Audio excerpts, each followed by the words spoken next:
Here are 5 interesting things about the Taylor Fritz Forehand. Now, this video is courtesy of Baseline Highlights on YouTube. Make sure you subscribe to their awesome channel. I've put their link in the description below. All right, first things first, his grip. Let me show you the grip that he's using. Now, there's really no name for his grip because his knuckle and his heel pad are in 2 different spots on the racket. So first, he places his knuckle on panel 6. The way we know that's 6 is because the top panel is number 1. And since he's right-handed, we count to the right to count the panels. So panel 1, 2, 3, 4, 5, and 6. So this is a Hawaiian grip for his knuckle. But the heel pad is not on the same place. Typically what you see is the knuckle and the heel pad go on the same panel. But his heel pad is on 5. So he has a full Western heel pad and a Hawaiian base knuckle. This is pretty unique. Next is how low he turns.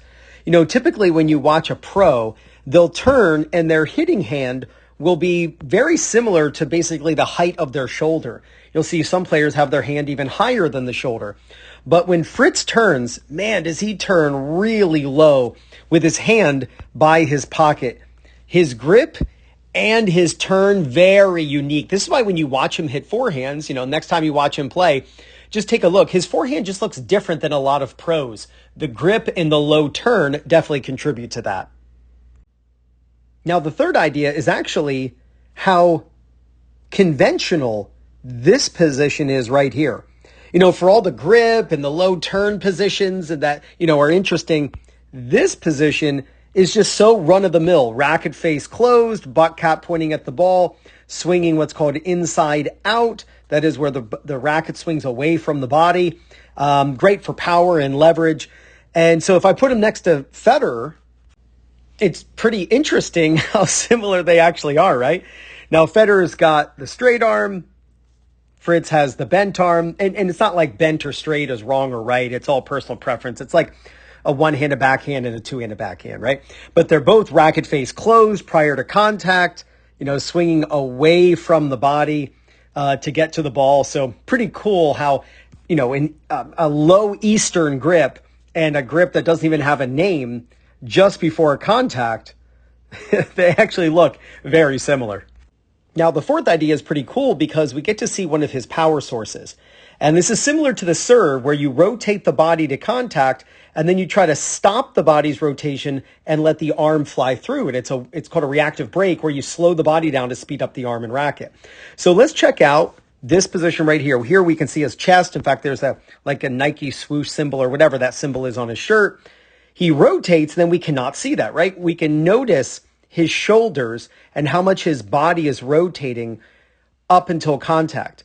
But then from here, he has very little body rotation. So watch how there's a lot of body rotation to contact and then very little body rotation after contact. When you rotate into contact and then stop the body, guess what accelerates? The hitting arm.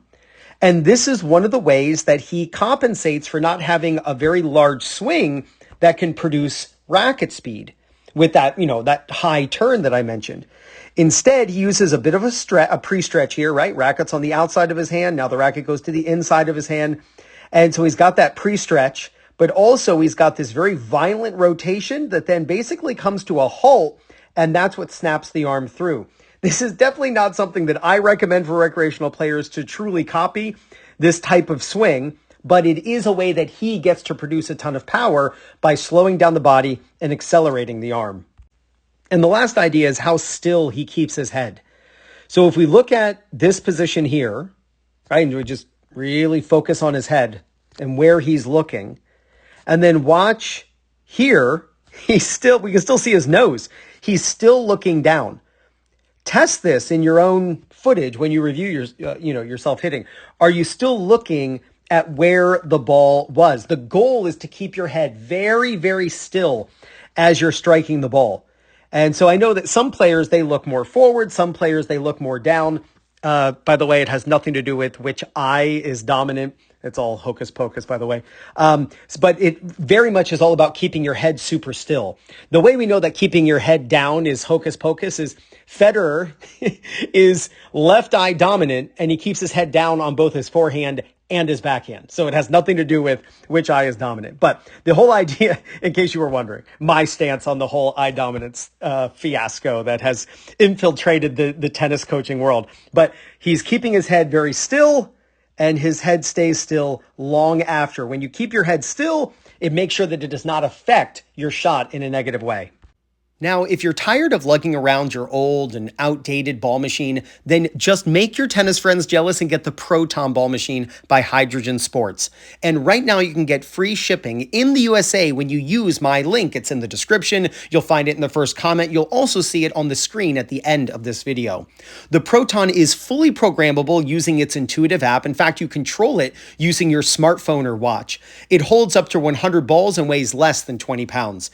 To see how truly amazing this ball machine is, and to get free shipping when you order one, be sure to use my link. So click right there to check out the Proton ball machine, and with that link, you're given a coupon code for free shipping. Go out and film yourself hitting forehands, review the footage, and see how you can improve your technique, your footwork, and your overall play. If you do, there's no doubt you're going to gain confidence, win more matches, and play much better tennis. This is Ryan Reedy from 2MinuteTennis.net. You got this.